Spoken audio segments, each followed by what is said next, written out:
Good morning, Philippines. Pupunta ko guys sa garden ko. Pero ipakita ko muna yung neighborhood ko. Tingnan nyo. Walang katao-tao. Hindi kagaya kanina.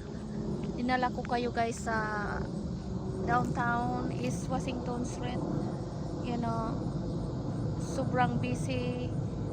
You know, ayaw ko doon guys. Pero dito sa amin, tingnan nyo. Very peaceful.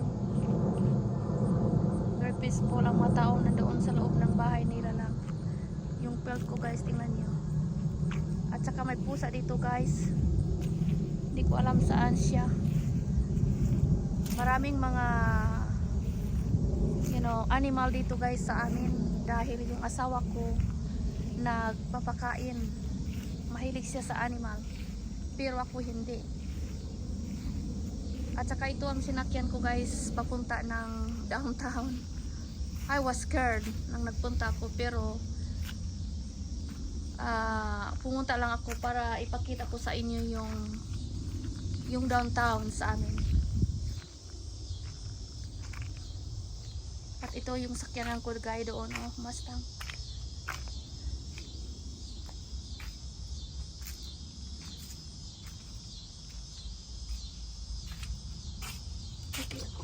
Tapos buksan ko dito guys.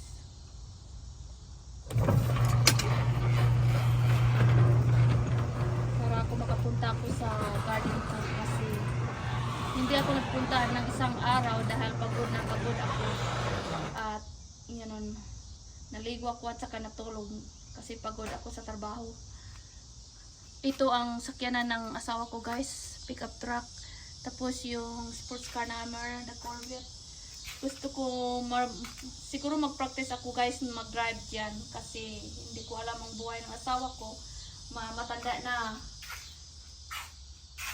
At kailangan mag-drive ako. Mahirap buksan to guys. Ito papunta sa garden ko guys.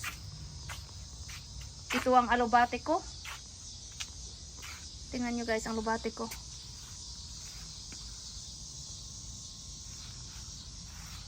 Tapos itong onions sa nanay ko to nung nakatira yung nanay ko sa bahay namin. Ito ang memory sa nanay ko pero ang nanay ko wala na ngayon. Wala na yung mga parents ko guys. Ito ang mga tomato ko guys. Malapit to matay.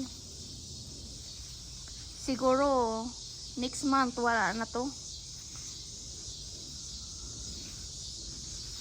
Tapos ito ang mga baksoy ko guys. Yun. Ako lang kakain guys. Ang dami-dami. Siguro tatawagan ko yung Pilipina na nakatira sa amin malapit sa bahay namin guys. Baka sabihin ko siya, punta siya dito dahil mayroon akong mga vegetables. Yun. Ito. Yun. Yun ang baksoy ko. Tapos yung bitter melon ko guys. Tingnan mo. Ang palaya. Yun. Hindi ko ito maubos guys. Nagtatanim ako ng mga gulay guys dahil ito ang hobby ko. Pagkatapos sa trabaho ko, ayaw ko yung chismis. Hindi ako ganyan. Tingnan nyo guys yung sweet potato leaves ko. Yun. At saka mayroon akong lemongrass. At ito ang moringa ko guys. Moringa.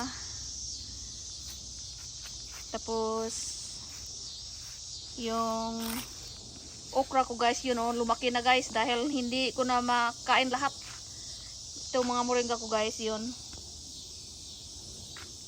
Tapos yung kalabasa ko guys, wala na yun, Marami akong ina-harvest na mga kalabasa guys, pero wala na ngayon. Yun. Tapos mayroon pang akong eggplant guys. Ito ang eggplant ko. Ang daming bunga. Tingnan niyo. Siguro mag-harvest ako ng kangkong guys tonight dahil iyon siguro ang ulam ko. Dahil ako lang mag-isa ngayon guys dahil yung asawa ko nandoon sa Arizona kasama yung kaibigan niya, nagbakasyon sila. So Kahit ano lang ang kainin ko dahil ako naman eh. Iyon ang upo guys. Mayroon pa ako dito sa likod. Tapos mayroon ito ang ko, ang green beans ko. Ito tinanim ko guys to. Probably 3 years ago. Lumaki na.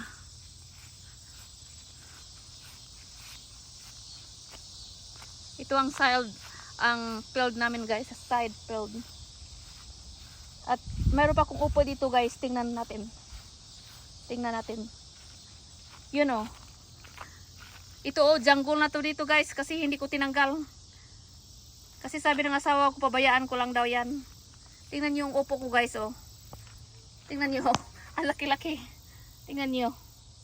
Siguro ibigay ko to sa Pilipina na malapit sa amin. Yun. Ito ang life ko guys. Very simple. Pagdating sa trabaho, sa bahay lang. Ito. Hindi pa rin ako nagbago guys. Pilipina pa talaga. Ito. Okay guys, I need to go. I just show guys my place. Please subscribe my YouTube channel guys. God bless you. Thank you.